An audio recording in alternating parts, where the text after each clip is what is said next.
Welcome to Copilot Podcasts.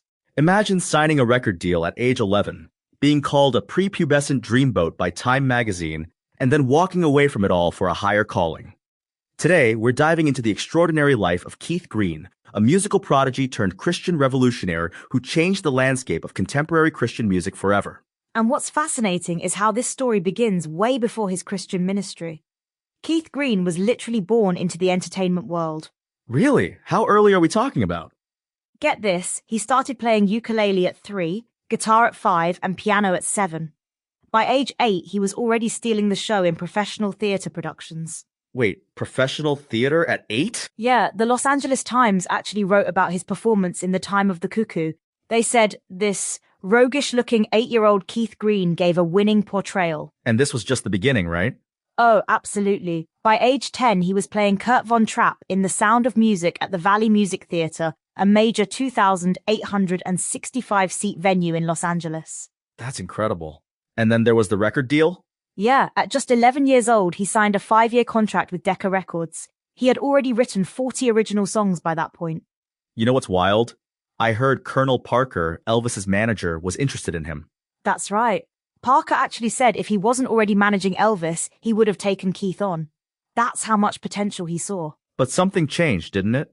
This isn't a story about another pop star. No, it's not. At age 15, Keith actually ran away from home, searching for the meaning of life. He got caught up in the hippie movement, Eastern mysticism, drugs, the whole counterculture scene. That's quite a turn from the child star path. It was. And in 1972, he had this intense experience while on psychedelics that scared him so badly he never touched drugs again. Instead, he turned to philosophy and theology, searching for answers. And this eventually led him to Christianity? Yes, but what's remarkable is how his conversion completely transformed his approach to music and fame. How so? Well, he did something unprecedented in 1980. He started giving away his albums for whatever people could afford to pay. Wait, what? In an industry all about record sales? Exactly. He believed the message was more important than the money. It completely disrupted the Christian music industry at the time. That must have ruffled some feathers. Oh, it did. But Keith was uncompromising in his convictions. He famously said, "No compromise is what the whole gospel of Jesus is all about." And he lived that out, didn't he? Absolutely. He and his wife Melody opened their home to dozens of homeless and struggling people. They started Last Days Ministries, which became a significant force in Christian outreach. Tell me about his music during this period. He recorded 4 groundbreaking albums that really helped establish contemporary Christian music as a genre.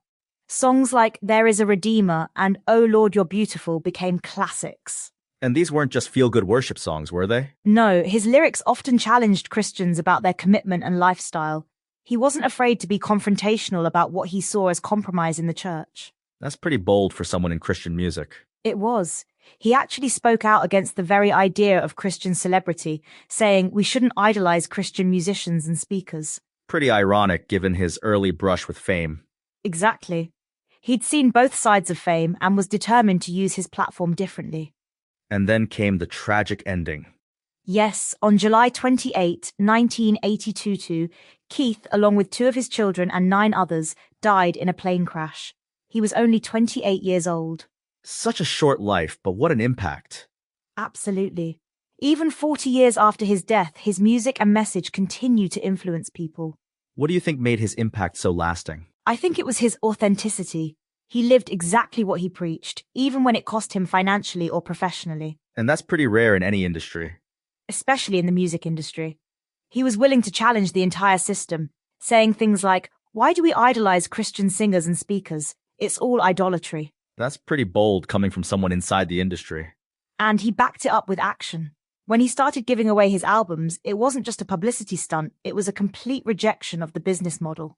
How did the Christian music industry respond to that? It was controversial, to say the least, but it forced people to question the commercialization of Christian ministry. And that conversation continues today, doesn't it? Absolutely. The questions Keith raised about Christian music, ministry, and money are still relevant. What about his musical legacy? His songs have become modern classics in Christian music. There Is a Redeemer, which was actually written by his wife Melody, is still sung in churches worldwide. And his influence goes beyond just the songs, right? Definitely. He helped establish what we now know as contemporary Christian music, showing it could be both artistically excellent and spiritually challenging. It's interesting how his early career as a child prodigy actually prepared him for this role. Yes, he brought professional-level musicianship to a genre that was still finding its feet.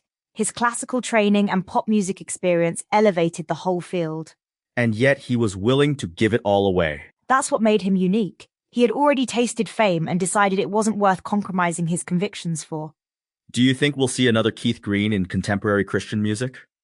It would be difficult in today's highly commercialized industry. His combination of musical talent, spiritual conviction, and willingness to sacrifice everything for his beliefs was truly unique. What do you think would be his message to today's Christian musicians? Based on his writings, I think he'd challenge them to question whether they're serving God or the industry, whether they're willing to put ministry above money. That's a challenging message. It is, but that was Keith Green, always challenging, always pushing for more authenticity and dedication. As we wrap up, what do you think is Keith Green's most enduring legacy? I think it's the example he set of uncompromising commitment to his beliefs, even when it cost him personally. He showed that success and faithfulness don't always look the same. And that's something we can all learn from, whether we're musicians or not. Exactly. His life poses a question we all need to answer. What are we willing to sacrifice for what we believe in? From child star to Christian revolutionary, Keith Green's story challenges us to examine our own compromises and commitments. Thanks for joining us on Copilot Podcasts, where we uncover stories that make us think differently about faith, art, and authenticity.